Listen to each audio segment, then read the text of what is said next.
வணக்கம் மேனிஃபெஸ்டர்ஸ். சூப்பரான பவர்ஃபுல்லான ஒரு சேலஞ்ச் ஸ்டார்ட் பண்ணலாமா? 7 days manifestation challenge, transform your life. இதை விட கம்மியான ஒரு மேனிஃபெஸ்டேஷன் சேலஞ்சே இருக்காது. இது டெய்லி ஒரு 15 to 20 minutes பண்ணுற ரொம்ப சிம்பிளான ப்ராக்டிசஸ் தான். ஆனால் அதோட இம்பேக்ட் லைஃப் சேஞ்சிங்காக இருக்கும். ஃபர்ஸ்ட் ஒன், கோல் சூஸ் பண்ணுறது. உங்களோட கோல் என்ன சூஸ் பண்ணிட்டீங்களா? அது ரொம்ப ஸ்பெசிஃபிக்காக, மெஷரபிளாக, ஸ்மார்ட் கேள்விப்பட்டிருக்கீங்களா? SMART.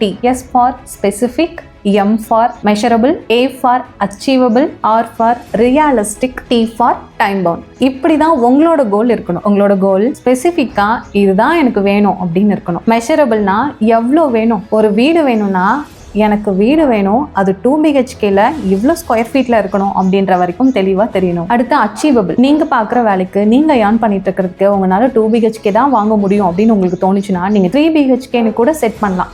ஆனால் நீங்கள் ஒரு பங்களா கட்டணும் அப்படின்னு நீங்கள் நினச்சிங்கன்னா அது கொஞ்சம் லேட் ஆகும் இல்லையா? ஸோ அதனால் உங்களோட கோல் அச்சீவபிளாக இருக்கா, உங்கள் மைண்ட் செட்க்கு அச்சீவபிளாக இருக்கா அப்படின்னு செக் பண்ணிக்கோங்க. அடுத்தது ரியாலிஸ்டிக். உண்மையாகவே அது நடக்கும் அப்படின்னு உங்களோட சப்கான்சியஸ் நம்பணும். நீங்கள் மேனிஃபெஸ்ட் பண்ணால் நடக்கும், இந்த விஷயத்த உங்களால் ஆக்ஷன் எடுத்து அச்சீவ் பண்ண முடியும் அப்படிங்கிறத நீங்கள் நம்பணும். அதுதான் ரியாலிஸ்டிக். Time bound. 6 monthsல நான் இந்த வீடை கட்டியிருப்பேன், 1 yearல நான் இந்த வீடை கட்டியிருப்பேன், 3 monthsல நான் கட்டியிருப்பேன்னு ஒரு டைம் பவுண்ட் செட் பண்ணணும். அடுத்தது அஃபர்மேஷன் மேஜிக். நீங்கள் ஃபிக்ஸ் பண்ண கோல் நடக்கணும் அப்படிங்கிறதுக்கான அதுக்கு மேட்ச்டான அஃபர்மேஷன்ஸாக சூஸ் பண்ணி நீங்கள் கேட்கணும். அஃபர்மேஷன்ஸ் வேணும்னா கமெண்ட் பண்ணுங்கள். இந்த அஃபர்மேஷன்ஸ் உங்களை ரொம்ப பாசிட்டிவான ஒரு வைப்ல வச்சுட்டே இருக்கும். ஸோ ஈஸியாக உங்களோட மேனிஃபெஸ்டேஷனில் ரிசல்ட் வரும். அடுத்தது உங்கள் கண்களை மூடுங்க, உங்களோட ட்ரீம் ஹவுஸை இமேஜின் பண்ணுங்க. நீங்கள் ஆல்ரெடி அந்த வீட்டில் தான் வாழ்ந்துட்டு இருக்கீங்க. மார்னிங் நீங்கள் அந்த பெட்ரூமில் இருந்துட்டு கிச்சனுக்கு போயிட்டு காஃபி எடுத்து குடிக்கிறீங்க. ஸோ இதெல்லாம் மேனிஃபெஸ்ட் பண்ணுங்க. அந்த வீட்டுக்குள்ளே நீங்கள் நடந்து போகிறது, வெளியில் வந்து அந்த செடிகளை பார்க்குறது, உங்கள் பால்கனில இருந்து பக்கத்து வீட்டை பார்க்குற வரைக்கும் உங்களோட வீட்டை நீங்கள் டீட்டெயில்டாக தெளிவாக தெரிஞ்சு வச்சுருக்கணும். அதில் வாழ்ந்துட்டு இருக்கிறதா நீங்கள் நம்பணும். அந்த வீட்டில் நீங்கள் ஆல்ரெடி இருக்கீங்க. அப்போ ஏன் நீங்கள் அதை வேணும்னு கேட்க போகிறீங்க?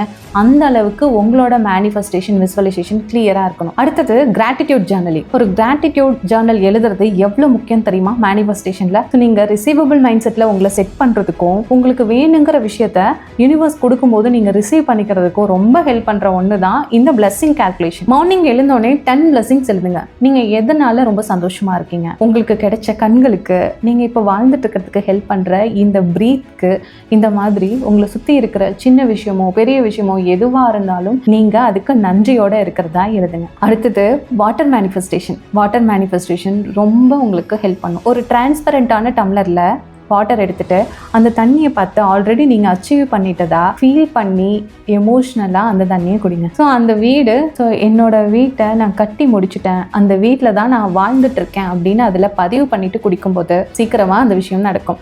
வாட்டருங்கிறது சாதாரண விஷயம் கிடையாது. வாட்டர் நம்ம பேசுகிறத ரெக்கார்ட் பண்ணுற திறன் கொண்டது.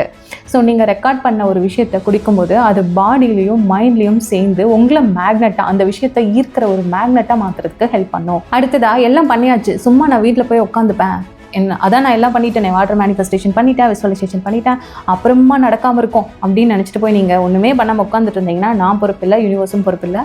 இன்ஸ்பயர்டான ஆக்ஷன் தான் இங்கே முக்கியம்.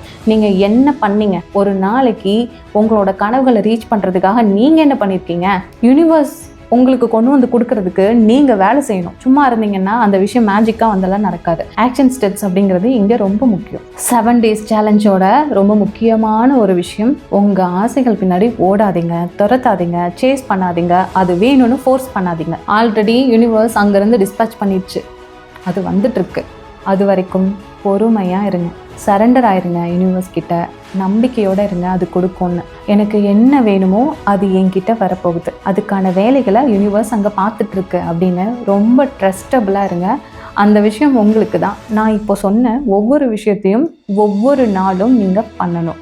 ஸோ 7 நாட்களும் இந்த ஒவ்வொரு விஷயத்தையும் பண்ணி நீங்கள் முடிக்கும்போது உங்களுக்கான ரிசல்ட்ஸ் கண்டிப்பாக பிரமிப்பாக இருக்கும். உங்களுக்கான லைஃப் டிரான்ஸ்ஃபர்மேஷன் கோச்சிங் கவுன்சிலிங் செஷனுக்காக கீழே இருக்க நம்பருக்கு காண்டாக்ட் பண்ணுங்கள்.